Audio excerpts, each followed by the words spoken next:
This podcast is sponsored by nobody. Hey dudes, welcome to Splat from the Past, the LA 80s themed horror and sci-fi show where things can get totally radical.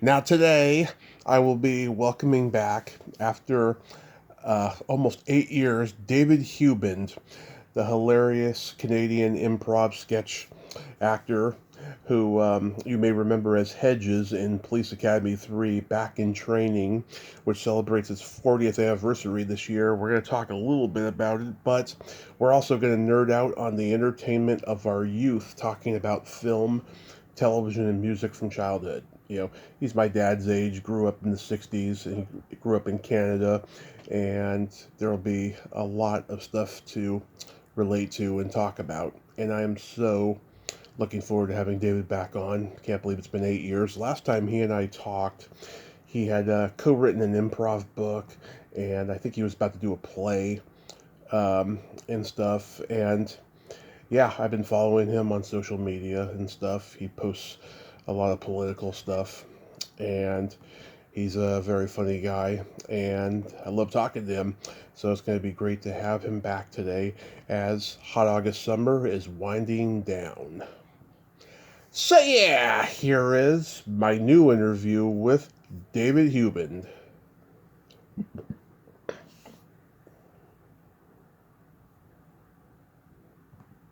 Hey David, welcome back. How are you today?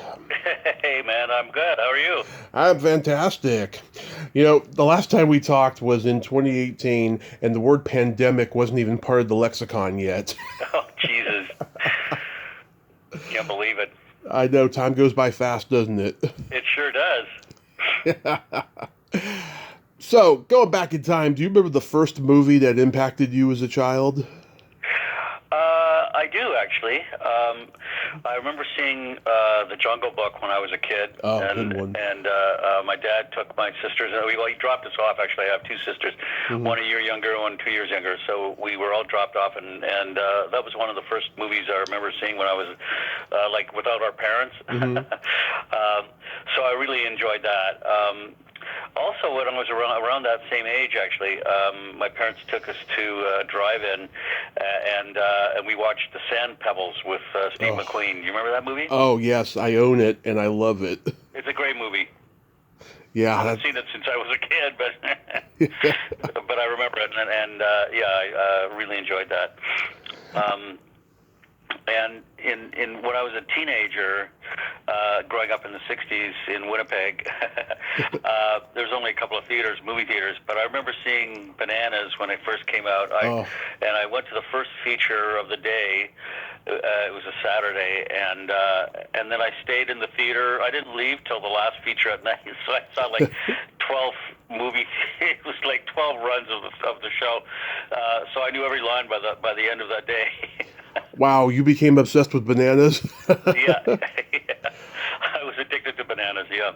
Yeah, oh, that's a great one. Yeah, we just lost Louise Lasser, and I just remember when her and Woody, they're being interviewed by Howard Cosell after having sex. After having sex, yeah. Cracks me up every time. I know, me Well, too. well, as you know, I am a little ticklish. Yeah. Yeah. That's a great one. And Stallone is in it. He's one of those hoods on the subway. Oh, that's right. Yeah. I forgot about that. And the other guy, he was like a singer. He was like an Italian singer or something in New York. Yeah, that's a great movie and stuff. Oh, yeah, it really is. It really is. I love those early Woody movies, you know, like Sleeper and Annie Hall and Annie Hall's my favorite comedy of all time, I think. It's just a perfect movie. Mine too. Yeah, and then Woody's later stuff, it's okay. But his early stuff definitely had influence on my comedy, for sure. Oh, yeah. Oh, there's some good ones later. Like, I just watched Crimes and Misdemeanors again. Oh, my God. That is good, yeah. That is like one of the most gripping comedies ever made, and it's so ironic to his scandal, you know? Yeah, I know. It's, very, very well, yeah. It's crazy. Exactly. It's crazy, yeah. They're all great ones. So, as a kid, did you gravitate more towards comedy the most, or were there other genres did you like in movies? I think I gravitated more towards comedies. I remember, like, we only had two TV stations in Winnipeg in the '60s, CTV and CBC, Yeah. and so, but we still got, some American programming from Fargo, actually, so I remember watching shows like Get Smart, Laugh-In, the Dick Van Dyke Show. What else? Carol Burnett. Yeah. And then I remember watching the Waltons. I was into the Waltons at some point. Me too. Yeah. And what else? I'm trying to remember. In terms of like cop shows, I love Mannix. I thought Mannix was a great show. And what else? But mostly comedies, I guess. Yeah. Yeah. For comedy, God, there were so many great ones. I mean, there was the Marx Brothers, there was Martin and Lewis, yeah. all the comedy teams.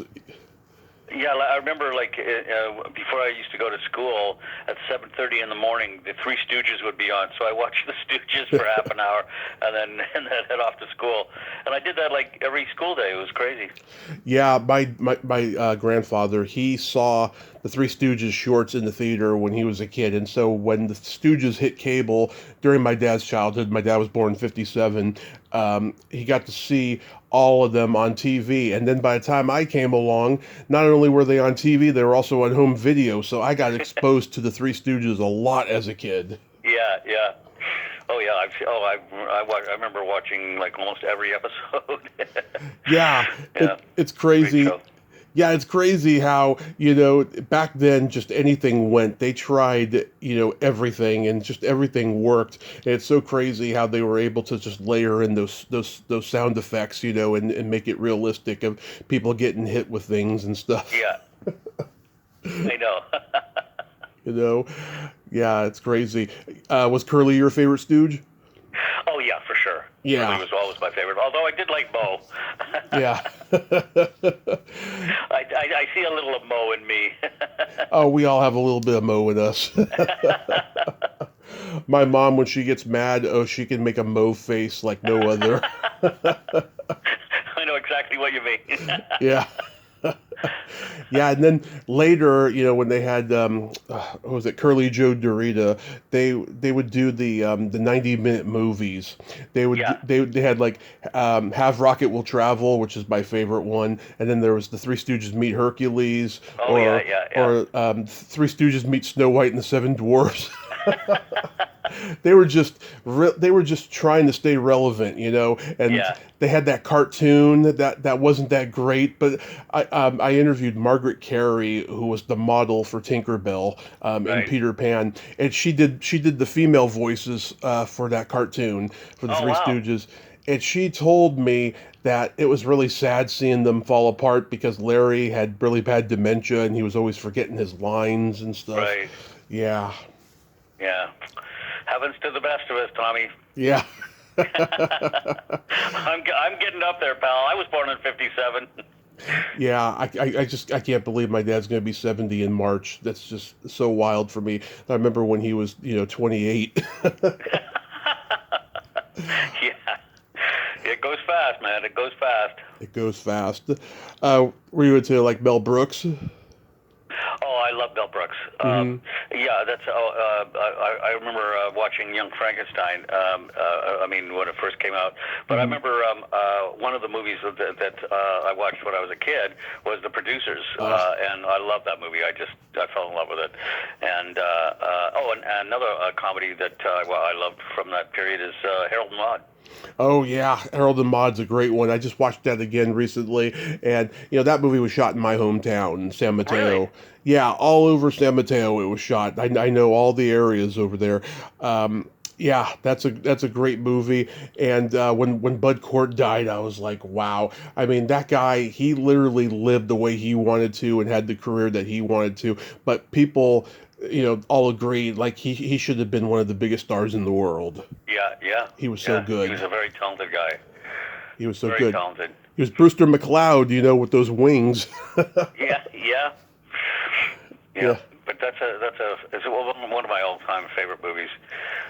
Yeah, The Producers, it's funny, I didn't get into that one until later in life, and, I could see why people were so up in arms about it at the time and stuff. But now, I mean, you look at everything Mel has done, and he's always been politically incorrect when it comes to the Nazis and everything. Yeah, yeah, yeah. I Yeah. finished watching, and I haven't seen it for a while, Blazing Saddles. Yeah. Great movie. That's a great one. Have you seen the Mel Brooks documentary? No, I haven't. I recommend it. It's 4 hours long, and it's great from start to finish. I mean, they go through almost all the movies, and they just talk about, his days with Sid Caesar and everything. I mean, Yeah. it's great. It's great. Yeah, I mean, I love his work with Sid Caesar and all that stuff, and I loved his bet with Carl Reiner, the 1,000-Year-Old Man, and I had the privilege of working with Carl. Actually, he directed me in That Old Feeling. That Same Old Feeling with Bette Midler. Yeah. And then I had the pleasure of working with Jerry Paris. Yeah. And on Police Academy 3, actually. So. I felt connected to Mel in some way, Yeah, I did one of Sid Caesar and Carl Reiner's Professor Ludwig von Spacebrain routines for my class with me and a friend, and we got a standing ovation. Yeah, that's a great bit. Yeah, we were like 10 at the time. Yeah, can you believe it's been 40 years since Police Academy 3? I saw that and I was like, holy smoke! I can't believe it. I remember doing it and shooting it, and I still have friends from that movie 40 years later. It's amazing. Yeah, I go on YouTube and I see the Q&A panels that Gutenberg is doing with Bobcat and Kazurinsky and Winslow and Tochi and Kinsey. They're all at these Comic Cons and just telling the most hilarious stories. Yeah. I remember Gutenberg said when they were doing the second one, and Art Matrano had his hands glued to his head, and he was naked after getting out of the shower. I don't know. Between takes, he was doing all these crazy things with his dick, trying to make everybody laugh. He was like, "Look, kid's a balloon animal," and stuff like that. I was dying. Oh, Art was great. I mean, he was still on. He was still in the franchise when I did 3. Yeah. And like he was so fucking funny, man. Yeah. Oh man, he was just the funniest guy. He was cracking everybody up all the time. He was a genius. Did you know that he was in an improv group with John Amos and Lorenzo Music? No. Yeah. Wow, I did not know that. They started out on the radio. They happened to be on doing the same radio network stuff, and then they just organically started doing it on the radio, and then they were doing an improv thing for not a long time, but a little bit of time. It's kind of like how the Firesign Theaters got together. Right, right. That guy. Wow, that's amazing. I love Firesign Theater too. I saw them on their reunion tour. Oh God, I guess in New York, like maybe 30 years ago. Yeah. And I forget where they were playing. I want to say the Apollo, but I don't know if it's something like that, right? But yeah. And I went with my partner Adrian Truss from Illustrated Men. Mm-hmm. And we went to see the show, and before the show, we're sitting there, and the whole theater is just like a cloud of smoke because everyone was just getting so ripped, and it was funny. And this is before they even came on, so it was really funny. But yeah. Those Firesign Theaters guys are really, really terrific. Yeah, I've gotten to interview Phil Proctor and David Ossman. Unfortunately, I never got to interview the two Peters. They were already dead by the time I started this, so that's unfortunate. But yeah, I mean, I can remember, watching Police Academy 2 and 3 back to back on my parents' Kodak VHS tape when I was 3.5, and just obsessed with Bobcat and what a character he was, and just laughing at all the things that he did. And I've been so fortunate. I've gotten to talk to you and Sean Weatherly and Brant, and I've become friends with David Graff's widow, Kathy. Right. And yeah, it's so amazing how everyone's like a family in that franchise. Oh, Absolutely, absolutely. I love Timmy. I know I haven't spoken to Bobcat in a while, but he's become a fantastic director. Oh, yeah. And I loved him, working with him. I stayed at his place actually when I was down there. When just after the movie wrapped, I came down for a couple of months, and I stayed there for a week or so. But he was a really great guy, really great guy. Yeah, I also just reached out to Kazurinsky's wife, who plays Sarah in Three, and Right. she hasn't responded yet. Hopefully, she will. I've tried getting Andy Paris on here. I did a tribute to Jerry with Julie Paris years ago and stuff. Yeah, he wasn't exactly the best dad in the world, so I guess he doesn't want to talk about it. But I totally get it. And of course, we lost Paul Maslansky just recently. Yeah. It's amazing. That guy had so many flops until Police Academy in his career, you know? Yeah. He did funny. He did a movie I remember with Amy Madigan and Beau Bridges called Love Child.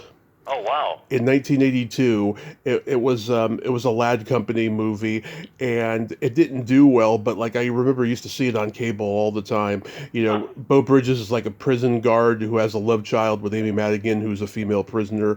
Right. Yeah. And I remember he also produced The Return to Oz, which to this day is the scariest movie I've ever seen in my life.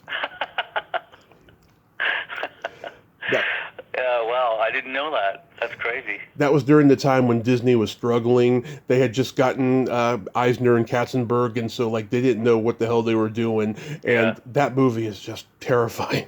Every time I try not to watch it, but when I have, I'm just getting chills the whole time. It's so scary. Well, that's crazy. I have been working with my two other partners in Illustrated Men, Bruce Hunter and Adrian Truss, and we've been working on this podcast for a while. It's called The Time Is Now. Yeah. And you can find it on Apple Music, Spotify. We post it on this platform called Acast and you can find it there, but it's also on Apple and Spotify, and it's basically 20-minute comedy podcasts where it's very similar to what the old Goon Show was with Spike and Harry Seacombe and Peter Sellers and. It's very similar in terms of style and tone.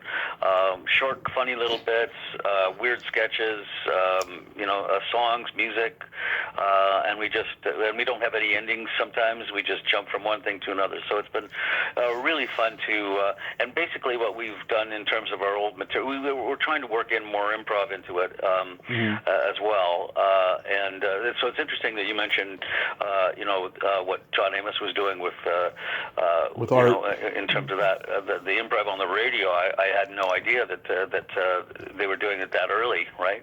Yeah. But that's what we're working towards, is to try and do much more improv for our audio podcasts, and we're also deconstructing a lot of our old sketches and material and ripping them up and not having endings, or they're dividing them, cutting them up into bits and putting the bits into different places, and it's been fun. That's awesome. Yeah, I kind of remember you hinting the last time we talked that you guys were going to do something that was like radio based or podcast based. I have a subscription to Acast because I listened to Mark Maron's podcast on there, and stuff. It's fabulous. Well, so look for The Time Is Now and give it a listen. It's been really fun. I sure will. Did anything ever come of that Police Academy documentary that you were kind of hinting at last time? You know what? I was interviewed for it, and as far as I know, almost everybody that was in the show was interviewed, I think, except for obviously the people that have passed. But I don't know what happened to it. Yeah. I don't know if it was ever aired or whatever. Yeah, Kathy Raff told me she was involved briefly and then walked away from it. It was a weird thing. Were you into James Bond movies as a kid? Oh yeah, for sure. Yeah, Connery, God, he was such a badass. Dr. No, the first one, is one of my absolute favorites. I love Dr. No. Goldfinger I loved. Thunderball. Yeah. Like they were all great. Yeah, Roger Moore. I mean, he was, a more comedic Bond, but he had some good ones there. Like The Spy Who Loved Me is probably my favorite of the Moore ones. Yeah, I mean, he wasn't my favorite either, but there's still, I mean, he's still James Bond. So Yeah. my favorite, it's funny, but I really like Diamonds Are Forever when Sean came back and for his last one. Yeah. 'Cause it had a really interesting twist to it, like the fact that he's an old Bond. Yeah. But I think my favorite Bond has been Daniel Craig, and like he was amazing to work with. So I did Dreamhouse with him, and he was fantastic. I couldn't get into the Daniel Craig ones. I went to the theater and I fell asleep halfway through it. It was just not. It was not like the old James Bond to me. Yeah, yeah. In terms of like the plot and everything. I mean, I think he did an okay job, but it's just like I just can't get into them anymore. I know people say, Mike Myers, who you came up with in Second City, they say he ruined the Bond franchise with Austin Powers because then there was so much comedy and so much parody of James Bond and Austin Powers that people couldn't take Austin Powers seriously or couldn't take James Bond seriously anymore. Yeah. You might be right. I don't know.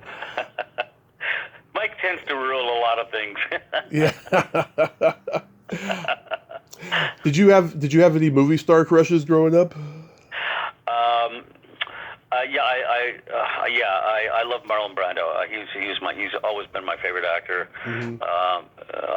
Anything that guy did was just I always loved. When I was growing up, actresses, gosh. Well, also I loved Woody Allen, and because I was a huge comedy fan. Wow. I guess Julie Andrews. Yeah. Yeah. Oh, I'm friends with her stepdaughter Jennifer Edwards, who's Blake Edwards' daughter, and she tells me, yeah, she has a real mouth on her. You would never guess that Mary Poppins has such a foul mouth. Oh, I can imagine. I had the pleasure of meeting Maggie Smith once in Stratford, Ontario. Yeah. And I went to see Richard III, and then we went back to her place on opening night, and we have a mutual friend that invited me, and so I stayed there, and we partied and stuff, and I was the second last one to go, my friend and I, and we stayed up with, we actually were the last ones to party at like 5 in the morning. We decided to go home, but Maggie had a foul mouth on her. Oh my God. Yeah. Hilarious woman, but just like a real foul mouth, which was hilarious. Because you didn't really, you look at Maggie Smith and she's very proper and dignified. Yeah. But she had a potty mouth, man. I can imagine though her and Whoopi Goldberg on the Sister Act were probably just cursing up a storm. Yeah. I imagine. Yeah. Oh, one of the great perks to having this podcast, I've gotten to interview so many people I admire and find out that they have a foul mouth. I love it. It's great. Yeah. It's great. Yeah. I mean, for me, Cary Grant was a big one. Natalie. Oh yeah. Natalie Wood. I got to interview her sister, Lana, who was in Diamonds Are Forever. Oh, wow. Yeah, and of course, so many '80s movie actresses I had crushes on. But it's funny now that I've gotten to know them; they're like my aunt. Yeah. I don't see them the same way. Peter Falk once in the men's room at Sardi's in New York. Oh yeah. So that was like a big thrill for me. Like, oh my God, hi, Mr. Falk. Yeah. Really love your work. Yeah. Yeah. Wait, one more thing. Yeah. Loved him. He was so great. It's stuff. He had an interesting career because he got an Oscar nomination for A Pocket Full of Miracles and stuff, and then he kind of got the Oscar curse for a little bit, and then Columbo kind of like made him a huge star. Yeah. You I know? mean, one of his best works, I think, was in Husbands with Ben Gazzara and I just Cassavetes. love that movie. He was fantastic in that. Yeah, Cassavetes, he wrote and directed that movie. That's right. That's right. Those three guys in that movie, yeah, they were fantastic. Fantastic. It's a very underrated movie. Actually, I was in when I was in university, just after I graduated. This is like 1980. John Cassavetes, he directed. What's it? The one with the oh gosh, Shakespeare, the one. With Oh, yeah. Tempest? The Tempest. That's it. Thank you. I couldn't remember. Yeah, I was like an extra in the Tempest. Oh, yeah? And you couldn't even see me. I was like 3 blocks away from where the footage was being shot, and it was in the middle of July, and everyone was wearing winter coats, and it was just hell. But at least that was one of my first credits. Oh, was that shot in Canada? No, it was shot in New York. Oh, okay. Yeah. Okay, you went to university in New York. I went to NYU. Yeah. Wow. Yeah. Go in there at that time. Were you there at the same time as Spike Lee?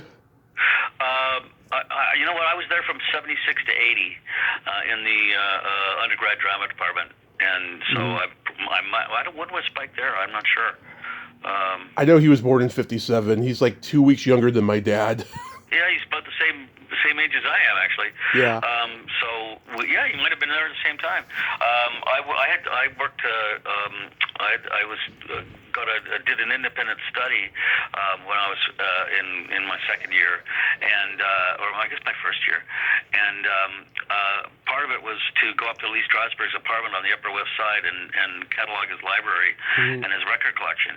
And so I would do this every Thursday, and one time I got a chance to meet him, and because he was still there when I showed up for my duties, and so I had a lovely chat. He made me a bagel and stuff, and then as a result of him of me tidying up his apartment, I got free classes at the Actors Studio, so I got to see Ellen Burstyn and a whole bunch of other people, which was really fun.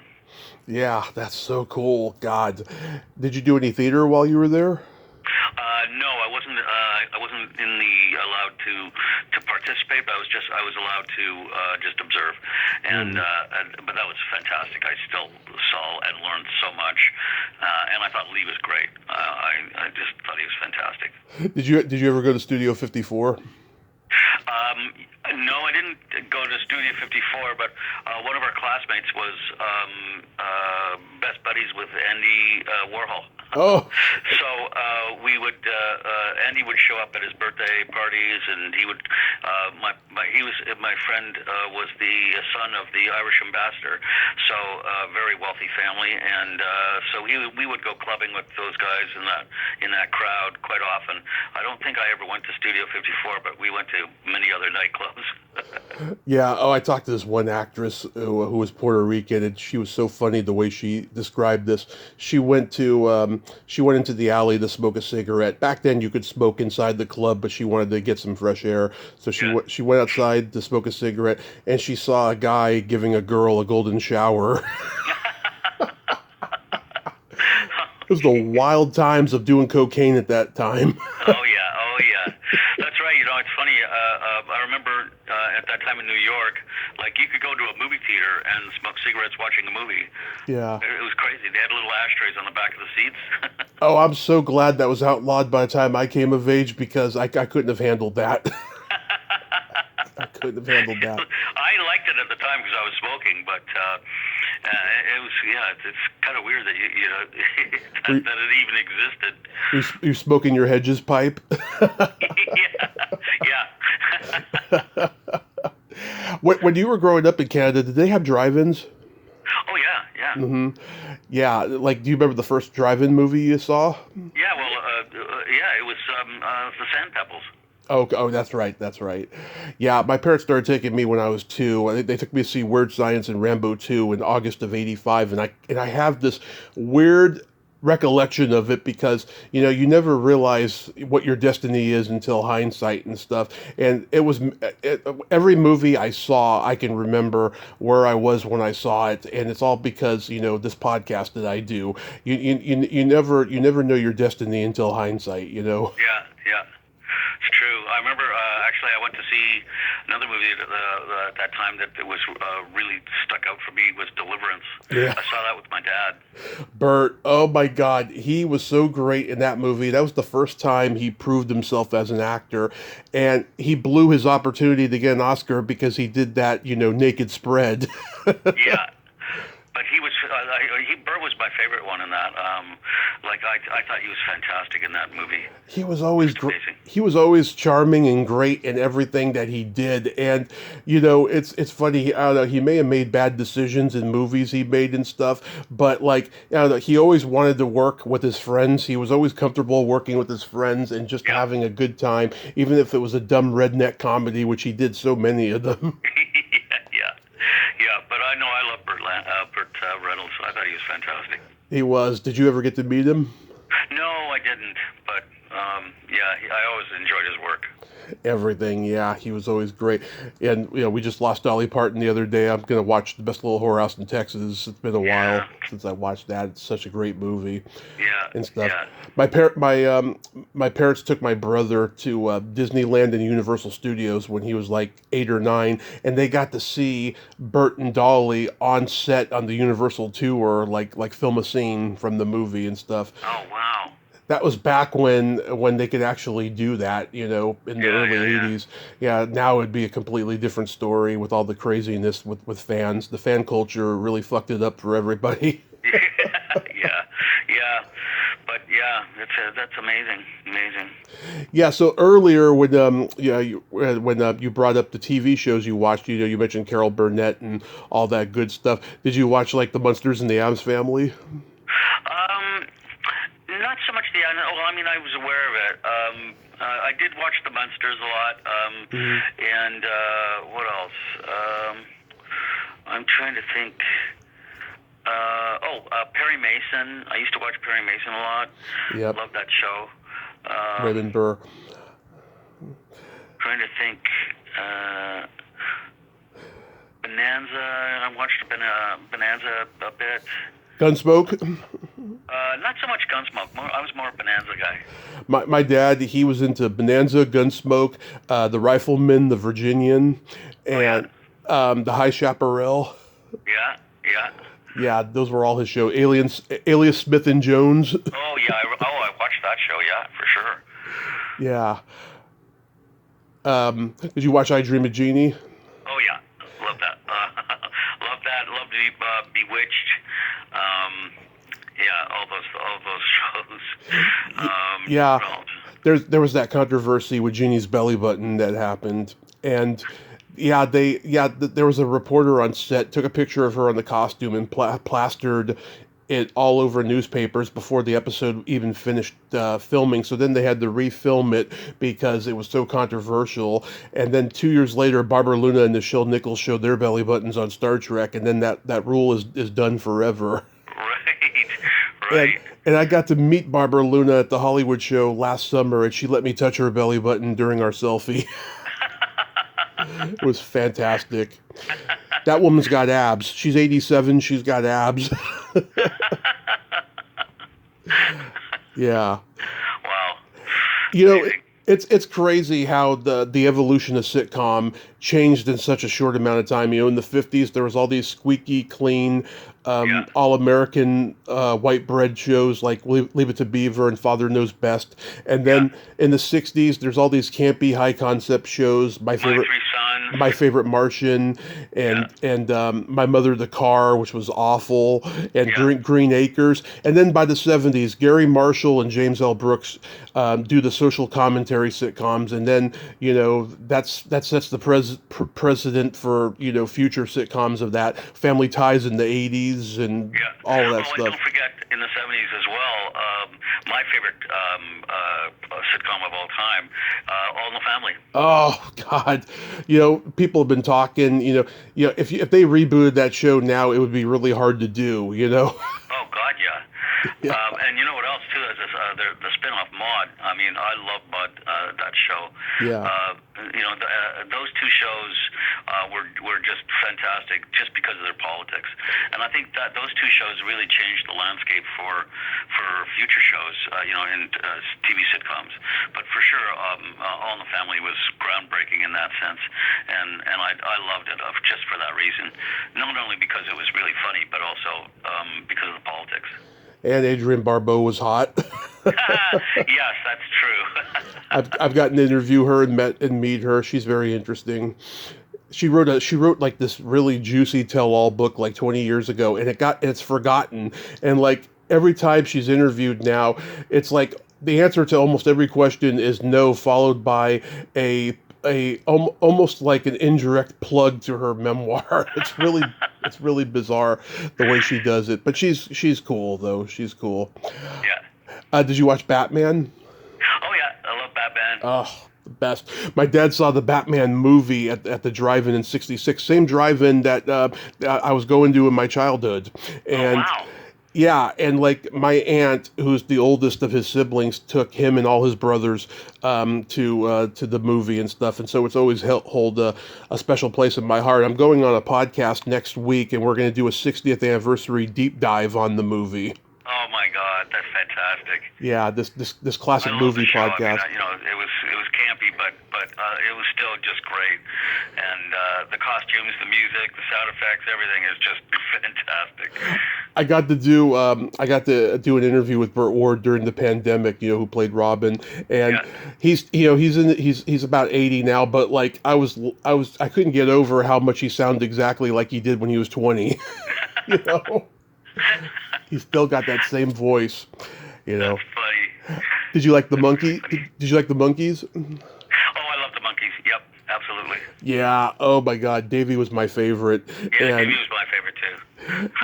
Yeah, I got to see them live when I was 14 in 1997. They did a reunion tour, and Michael wasn't there, of course, but there was just the three of them, and they drove off the field in a Cadillac. It was priceless. Oh my gosh, that must have been great. Yeah, I love those guys. I really did. Because it was before a Giants game in San Francisco, so that's why it was a field that they drove off of. Right. It was really, really cool. Fantastic. Do you remember this show? Every time I bring it up to somebody from Canada, they don't remember it. Coeur d'Alene was on a Star Trek ripoff called The Star Lost. I don't remember that. I do remember Coeur. Yeah. But no, I don't remember that.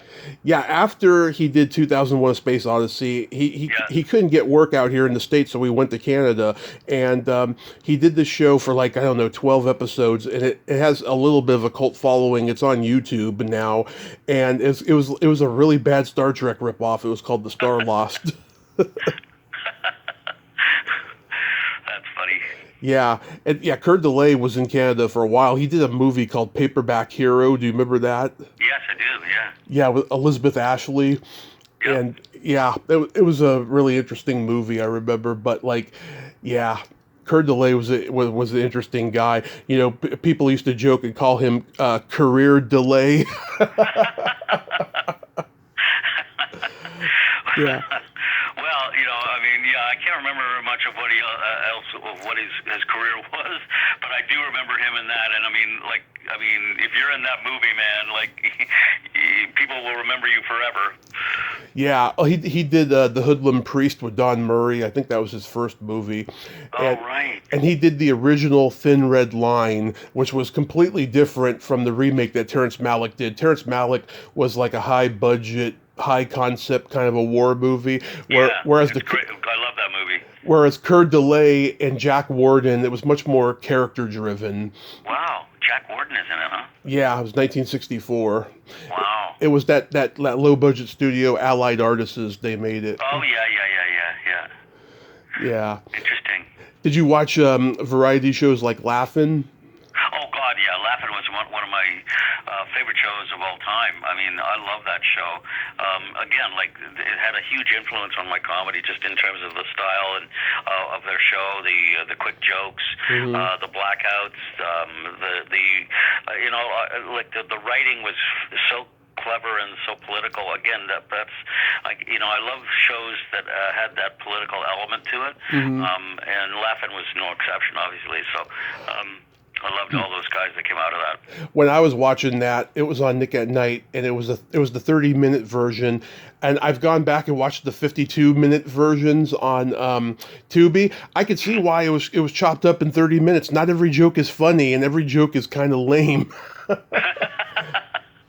Yeah, you look back and some of it's obviously dated, but at the time, like it was groundbreaking. I thought. Yeah. Yeah, Sonny and Cher, their variety show was pretty good, but there are so many variety shows. Everyone was trying to be like Laugh-In, and they completely failed. Yeah. There was. I used to love watching Dean Martin. Oh, Dean Martin was the best. I loved him. My mom was almost a Dean Martin gold digger dancer. Wow. Yeah, in the very last group, she had a scholarship to UCLA because she was a dancer, and it came with an audition to be a gold digger dancer. My grandmother, who was very overbearing, wouldn't let her go, and it's always held over her head because we were a family that just loves Dean Martin because he was such a gracious performer, and you could tell that he just loved being there, and he hated rehearsals, and so. He admitted this in one of his later interviews. They would give him a tape of the show, and he would just study it and then show up, and he knew every bit of that show, and everyone thought he was a genius because of it, but what he did was he cheated by listening to tapes of the show. That's funny.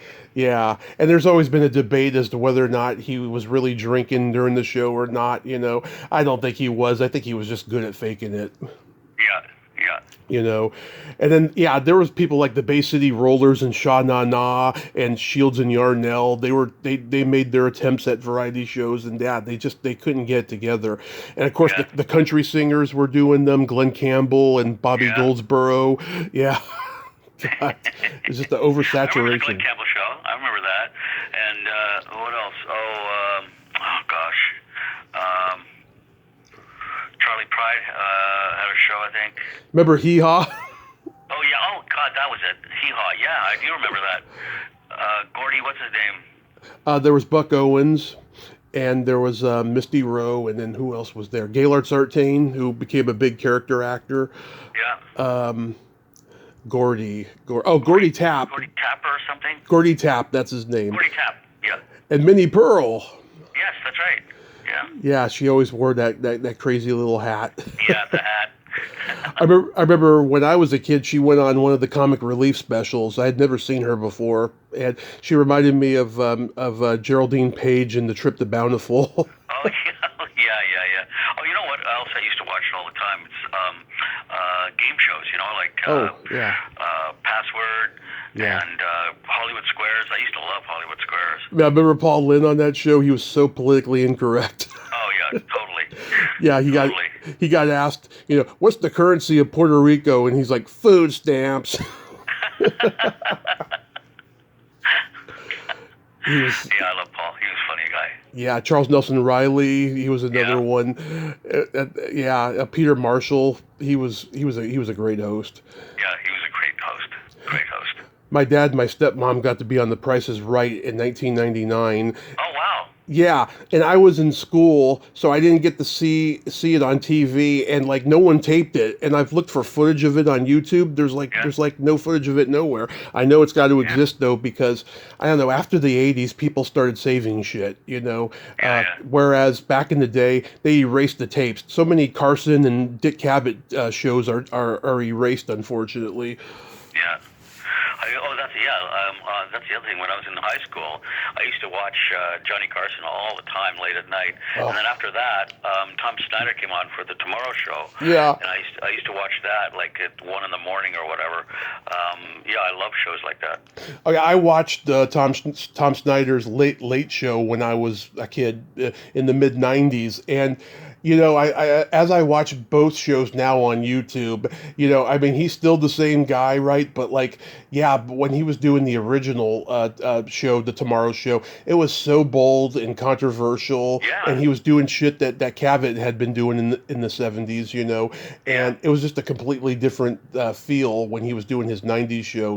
But he was still a character. He was still him. Oh yeah, yeah. Remember Dan Aykroyd used to play him on Saturday Night Live? Yes, I do. He had the cigarette. Yeah. He's Yeah. like, fair enough, sir. Oh, yeah. Yeah. Great character.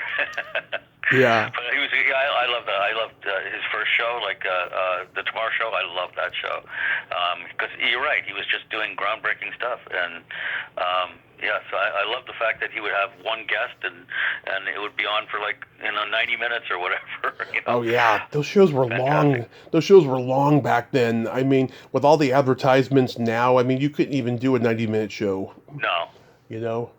And that's the other thing too is like people's attention span because of the internet and because of their phones and stuff like that. Like we didn't have like cell phones back in the '70s, '60s, and '70s. So we were television was a huge thing.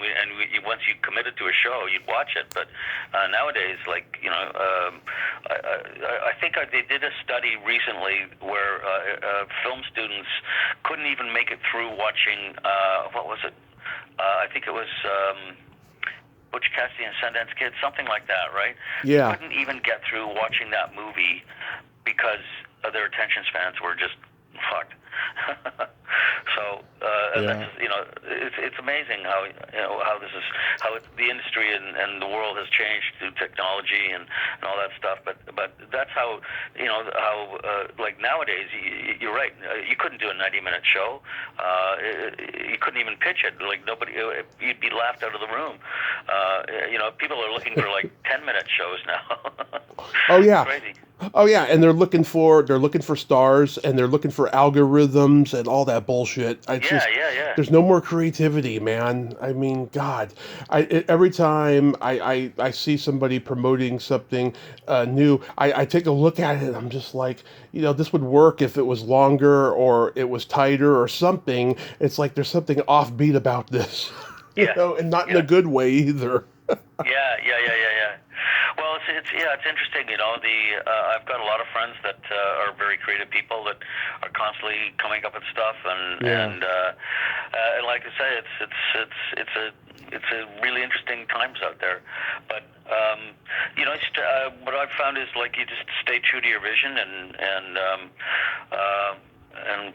hopefully something will break. Absolutely. I know you worked with David Carradine on Kung Fu: The Legend Continues. Yes. Did you grow up watching the original show? I did, yeah. Yeah. Oh my God. I've talked to Carradine's daughter, and I've talked to his fourth wife, who wrote a book about the crazy shit that he was into sexually with BDSM and all that shit. Yeah. And God, he was just a strange guy. Yeah, I know. Like my first day on set, I meet him like in the makeup or between trailers or whatever, and he goes, "You into magic?" And I'm like, "Kinda." And he goes, "I'll show you some magic tricks." And he like spent an hour like doing these magic tricks for me. It was like crazy. Anyway. Yeah. God, it's crazy. So getting into music, do you remember the first album you bought or was given to you with your own money? The first, I bought a 45 that was Hey Jude, and on the backside I think was Don't Let Me Down. I'm not sure. Oh yeah. Don't let me down. I forget the flip side, but for sure, I remember Hey Jude. That was the first 45 I bought. I think the first album I bought was The Band. Robbie Robertson. Yeah. Yeah.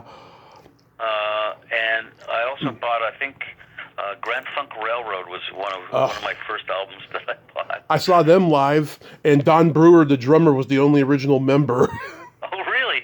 Yeah, in Wow. 2001 at our local fair, and they're doing all the classic hits, and like Right. everyone loved it when he did "We're an American Band" because he sang the song and he's the only original guy, so yeah, Yeah. everyone was dancing. Oh, I love that group, man. I would crank it up, and yeah. Yeah, I love all their stuff. I used to have their greatest hits album. My mom knew almost every song except for "Closer to Home." I'm like, wow, how can you forget that one? I mean, it's a a hopeful Vietnam soon Yeah, song. yeah. I mean, how can you forget that one? Yeah, my dad had a rock band when I was a kid, and he had everything on vinyl: Beatles, Oh, wow. Beach Yeah, Boys, Rolling Stones, Rod Stewart, yeah, everything. And he had such an eclectic taste. Captain Beefheart and Zappa. yeah, yeah, Yeah, he was into all of that stuff. I, yeah. So was I. I love all the Canadian rock bands. I love Rush and Triumph and the Guess Who and April Wine and Bachman Turner Overdrive. I used to live down the street from Burton Cummings Oh when I was yeah, growing up. Yeah. is he a nice guy? Yeah, really nice guy. Yeah, he's a really talented songwriter. I know he was up in arms about one of those stupid voice audition reality shows were using a couple of his songs. Oh, yeah, yeah, yeah. Yeah, probably These Eyes. I mean, that's like one of the great ballads of all time. Yeah, I love that song. That's a beautiful song. I saw Yeah. the Guess Who in 2009, and I think the drummer was the only original guy in that lineup. It was this long blonde-haired guy singing all the songs, and he was good, but it just didn't feel the same without Burton and all of them. Well, they've just gotten back together, eh? Burton and Bachman, and Hmm. yeah. So I hear they're pretty good. So. I watch Bachman's. He has like a YouTube channel show with him and his son, and they Mhm. talk about music. And sometimes they'll have an old musician that he goes way back with on and stuff. Yeah, they're really good together. It's funny you mention that because I do a basketball podcast with my son Eddie, Hmm. and he's a reporter for CDTV in Winnipeg, actually, where I grew up, and so he's living and working there, but we do a basketball podcast during the NBA season, Hmm. so we'll be starting up one again, when that happens in October, and all the way through till the end of the NBA playoffs. So it's a lot of fun. We get together once a week and talk hoops. Nice. Did you play basketball in school? I didn't play on any organized team, but I played pickup a lot. And then when I moved to Toronto in '82, I started playing with a group of guys in Parkdale, and which was a huge hotbed of basketball in the early '80s. And so I started playing just organized ball with a bunch of guys in Parkdale. And then I got involved in coaching for when my son was in high school. Before then, when he was around 8, he started playing basketball. So I started coaching him in this organization called the Toronto Triple Threat, and I coached for 10 years as an assistant coach. Nice. And we won a championship in 1 year in the Ontario Basketball League. So I love coaching basketball. I love watching it, playing it, everything about it. It's always the little guys who debunk the expectations of being a basketball player. Always. We had a couple of little guys on our team in my high school. When I was a sophomore, our basketball team went all the way to the state championship, and that was. I can't remember how many years it had been since that happened. I believe 88 or something had been Yeah. the last time. But like that was the only time I got to see that happen. It was amazing. We had some really good players. The star of the team, he was kind of a lost soul. He went on to play a little bit in college, but not too much. Then he went down a bad path again and stuff. But yeah, it was really interesting seeing that trajectory. Yeah, it's I've seen some great players come through the system, and not just for the teams that my son played on, but playing against some guys, some tremendous young talent, and some like you say, some people go down the wrong path, and they end up with some tragedy. So I've seen a lot. I've seen everything, and it's been a fantastic experience. I love the experience of coaching, and I'd do it again in a heartbeat. Yeah. Do you remember your first concert? My first concert, Mm-hmm. gosh, I want to say, uh, well, let's see, Dire Straits I saw at Maple Leaf Gardens, Oh, love them. and yeah, that was pretty amazing. Like that goes back, gosh, well, I think in the early '80s, I guess. 79, 70, 80, I guess, yeah, I guess early 80s. Saw Dire Straits, REM, I've seen a couple of times. Harry Connick Jr., Oh, saw him at in Toronto at the Canadian National Exhibition, which is going on right now, actually.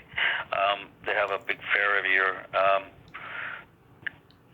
My wife saw Elton John at Madison Square Garden in the late '70s, wow. and I think she also saw Billy Joel. I've been so lucky. I've seen some of the best concerts. I've seen Alice Cooper live. He's a showman. I recommend going to see Alice Oh yeah, Cooper. I He's can imagine.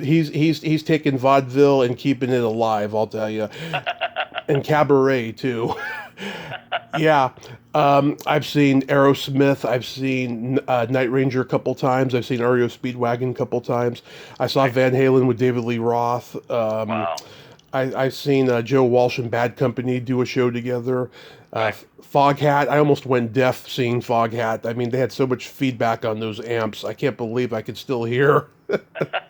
I was close to it too, close to the sound system. Oh, I saw Lou Reed. He was really great. Oh, I wish I could have saw him. He was fantastic. Coldplay I've seen. Yeah. The Bodines. Yeah. Los Lobos. They were great. Have you ever seen Pat Travers? No. He's one guy I would love to see. I almost came close. He came to our town back in, I think, 2013 it was, and I know a guy who went to see him and said he was great, and he got to do he got to go to the meet and greet that he was doing afterwards Oh wow. and stuff. Yeah, Cool. he's a great guitarist. Cool. Do you remember your first makeout song? No, I don't.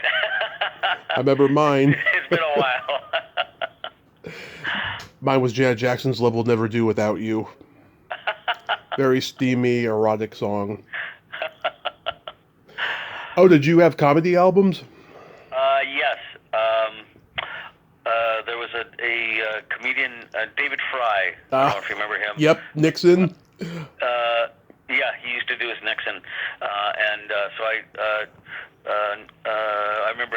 That was I think the first comedy album that I bought, David Fry. Yeah, what's his name from the producers? Kenneth Mars. He did a Kissinger comedy album. Did you ever hear that? No. Yeah, I think it may be on YouTube. I interviewed his daughter a couple years ago to do a tribute to him and stuff. Yeah, I think it was just a one-off kind of vanity project he did because he wasn't a straight up legit comedian, but he could do Kissinger really really well, and I think he hired some like comedy writers to help him do it or something. Yeah. You know what? I just bought the other about a month ago. I saw it online, and I haven't listened to it but I remember listening to it when it first came out. Bob Newhart's album, where he's the airplane guy. Yeah. He's doing the telephone bit that he allegedly ripped off from Shelley Berman. But Bob Newhart was that's one of the first comedy albums that I ever listened to, and it's hilarious. I love Bob Newhart.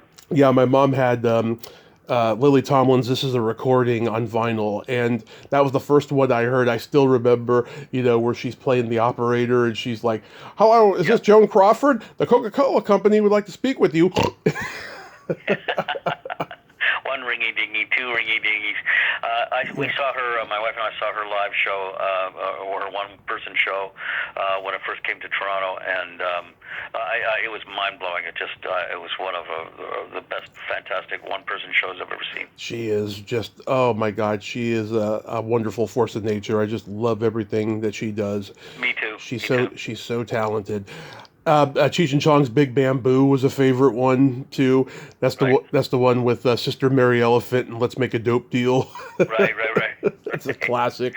Oh, remember Dudley Moore and Peter Cook? Oh yeah. Derek and Clive. Oh my God, the stuff that they got away with on that. I just remember, Peter Cook saying, and then I'll kick her in the cunt, and then Dudley Moore is just laughing his ass off at that because they're supposed to be high. It's just so great. I love that stoner humor. Yeah. Well, that reminds me, we mentioned them before earlier, but Firesign Theater, I used to listen to their albums, and the Goons. Yeah. So, yeah. I love it. So you mentioned before you got these podcasts and stuff. Do you have any acting roles coming up? I just shot a Subaru commercial last week. That'll be coming out in September. I'm doing a Harlequin, no, not a Harlequin, a Hallmark movie coming up in September as well, and also an episode on a TV show. So I'm plus working on my the comedy troupe stuff with the podcast. So I'm a pretty busy boy these days. Yeah, is that Hallmark movie a Christmas movie? Yep. Yeah. God, there's so many Christmas movies for Hallmark shot in Canada. It's so funny. I did one last year, actually. So once you get into the pipeline... Yeah. Yeah, anyways, anything could happen, Tommy. Yeah. I remember the last time we talked, you had co-written, a book of improv stuff. Are you going to write another one? Well, what do you mean? Oh, what was that book called? The book of letters. Yeah, that one. Yeah. Well, no, but you know what? We're still selling it, and actually, we've got it's a funny book, and you can find it on YouTube, I think, or no, not YouTube. There is a Lulu, I think. If you go on the Lulu site, you can find the Book of Letters by Illustrated Men, and you can buy it for, I think, $15 or something like that. You got the Audible version too?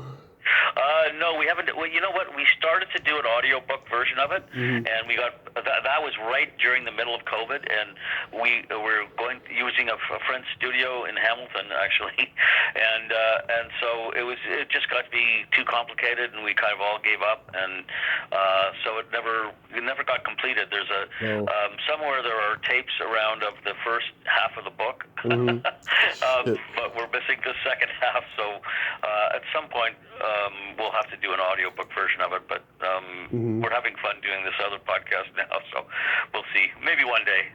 Have you ever thought about writing a memoir? Yes, you know what? I have, actually. I've started it about a year ago, and I've written 14 pages, so it's one of those things where if I have any free time, I want to sit down and devote to it, but sometimes when you figure out, okay, or you hope to have some time to go, I got the next 2 weeks, I can spend a lot of time every day writing, and of course shit happens, life happens, the car doesn't work, the dog needs walking, I got to get groceries, I got to do a self-tape, I got to all this shit happens, and so it's really hard. But yes, in answer to your question, it's called what is it? A Stupid Life, the unauthorized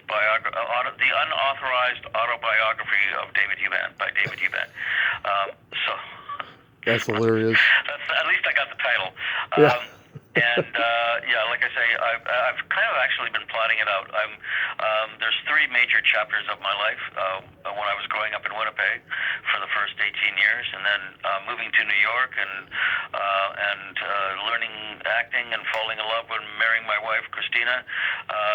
That's the second sort of chapter of my life, and the third chapter has been Toronto and Canada, and making a living and working in all these different mediums, and having a son, all that kind of stuff, and what I'm going to try and do in addition to charting out my life is sort of having little signposts along the way of all the funny comedy sketches and scripts that I've written. I'm going to try and have examples of my writing during each period. So I wrote my first sketch when I was 15 Wow. in Winnipeg, and I think I have it somewhere. And I have a short film that I did back there as well. So I'm going to try and use as much stuff as I can that I've that's around if I can find it. But yeah, I hope to be working on my memoir, and it's like I'm turning 69 in a couple of weeks, and I've still got a lot of time, so I'm not in any rush, but it is on my list of to-do stuff. Well, I'm looking forward to reading that, and happy early birthday. Thanks, Tommy. Of course. David, thank you so much for coming back on and nerding out with me today. And this was a lot of fun. And yeah, man, keep kicking ass out there. Hey, man, I just shot a little TikTok, which is a very, let's say, not very nice thing to do about your president. Yeah. I'm going down to the United States next week to visit my wife's sisters and stuff, Mm-hmm. and I'm not going to post it until I come back to Canada. I don't want to be disappeared by ice, if you know what I mean. Yes, I will keep an eye out for that. Thanks, Tommy. You're the first one I'll call if they take me. Okay. You have yourself a great day, man. All right, thanks, Tommy. Great talking to you. Well, there you have it. David Huband, ain't he a cool dude? I just love talking with him. And wow, I did not know he was bi like I am. That is so cool. I'm so cool. Yeah, go check out all his podcasts. Go keep an eye out for that TikTok video. Man, I hope he does not get taken by ice. I really hope not. Well, until next time, this is Tommy Throwback Kovac saying, there's no shame in living in the past because the present sucks. Later, dudes.